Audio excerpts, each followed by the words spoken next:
So here I got 5-minute candles, 7-day chart for NOVN, NOVN Inc. So we see a huge move right here. Bounced pretty much right above the 200 SMA from around 70 cents all the way to $1.30 plus. Sold back off to the 80 range. Even touched the 70s briefly and then spiked back on Friday. As we can see, there was a crazy amount of volume. Let's get a look at the daily candles and look at the whole year just to get a feel of the year. So big gap down in January. Try to come back up. Whoever loaded here formed a resistance here. Never could get over there, and then we finally did, and I think that's what caused the breakout. It was more of a technical breakout because there was no huge news that caused it. But what's wild is, look at this. There's over 300 million shares traded that day. Previously, the spikes had been around 120 mil. So the most in the year volume, right? On that gap up day, where it pushed over the 200 SMA, opened up the next day at it, and then gap down, right? Not gap down, but ran down that day. So let's go back to the 5-minute candles and look at Friday's action. It sold off. It tested the 75 cents support level and ultimately bounced all the way up to $1. Formed a bull flag, but ultimately failed. And then found support around, I'd say, 87, 84. The 87, 84 cents range. Maybe 85 cents support. So I'm thinking, let's look at the 3-day to get a feel of the big move we've made. The best time frame to show everything.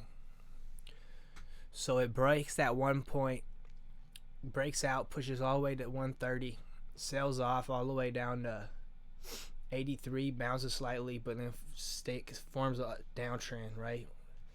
Pretty much until we push here back over the 200 SMA. So let's go over some of the fundamentals. I mean, this one's interesting because I can't find any definite news what caused this, or it's a lot of just speculation and possibly a big pump that just ran past me at first, and I don't know, but I don't mind when these stocks run as much as this right here, where someone got this at 70 and sold it at 130. They made so much money. Now people are in love with it. Now they think this is an investment. Now emotions are running wild, and there's so many new traders now, I could tell. So, and it's also interesting because of that gap, as we saw on that daily. I mean, if the momentum keeps up, it should be relatively soft all the way to 190-ish. So that's what a lot of people were thinking. But I'll show you the reality, what I'm thinking is going to happen. Mostly because here's where I got all my points of resistance and support. It's super congested right here, but it's going to be more of a scalping overlook on how I'm looking to scalp this next week.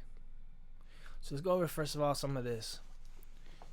The reason it gapped down so much right here from here to here is they come out, and of course, even though there's no definite news or reason it spiked this so much, they're going to take advantage of it in true penny stock fashion. So they come out and they sell 5.5 million common shares at 90 cents, right? So that's an interesting factor, that there's going to be dilution at 90 cents. That's a key point. And then we go look at this. You could come look at this and see, look, in 10 kil. They're 10 kil in May, on May 20th. Now they're dropping. They're saying as of May 14th, we have 75 million shares, right? 75.4 million shares. Then you come up here and you look at their last 42B they've done. And it's pretty much saying, hey, 176 million shares, assuming the issuance of pretty much all of this offering they're talking about at a price of 60 cents, which was the average of the 5 closing days prior to this purchase agreement, right, on July 21st. So ideally it could go higher up, and that would cause less dilution, but still, that's 2 months ago, going from 75 to now 176 million shares after this offering. Man, that's not good. That's more than double the share count. So we're fighting dilution with momentum and volume, which might win temporarily, but I think long term the dilution wins on this play. And this also shows you kind of like a good visual when you look at their actual press releases on their websites. I mean, offering, and they're not even showing the recent offerings. You know what I'm saying? That's March, that's February. This company is ran off offerings.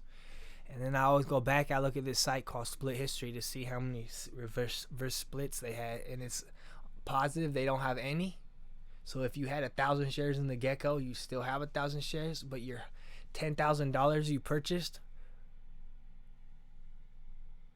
let's see, now would be worth $474. That's horrible. So it's rare you see that type of depreciation in the stock value without the reverse splits. I mean, that's crazy. So also worth noting, we go through their 10Q. I mean, they had done on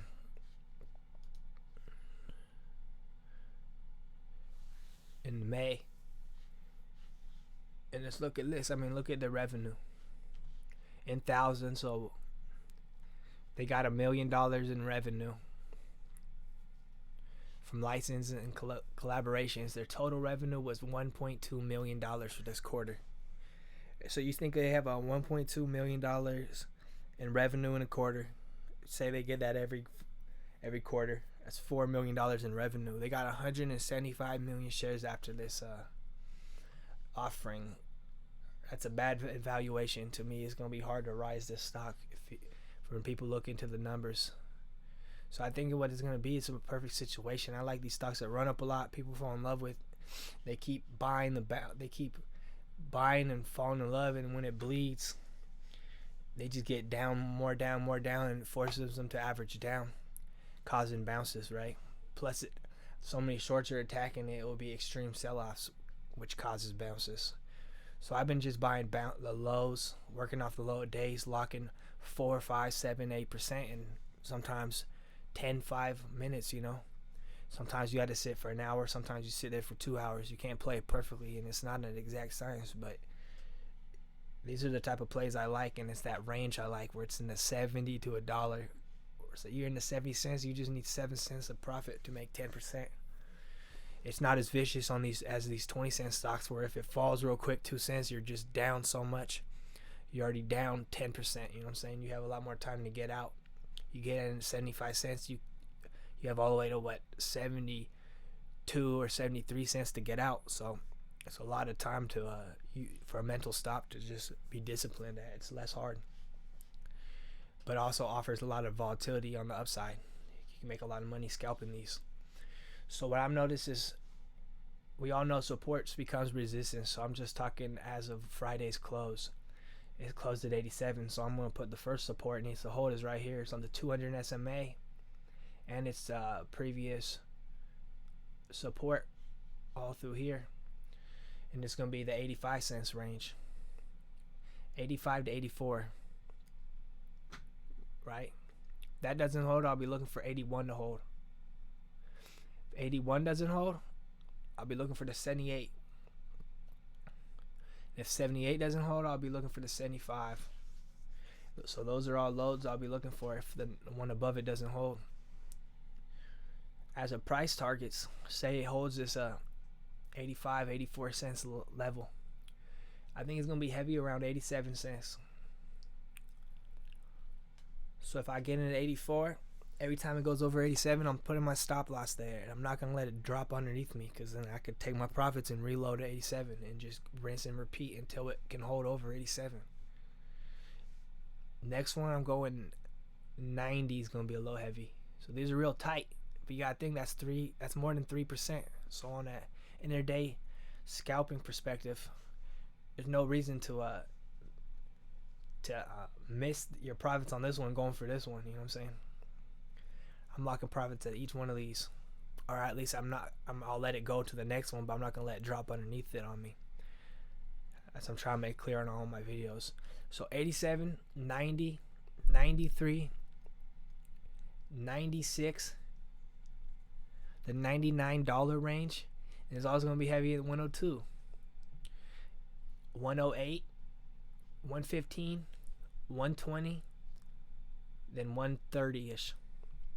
Those are my price targets. I mean, and I think it's gonna be real heavy at that dollar, the 90 cents to $1 range. So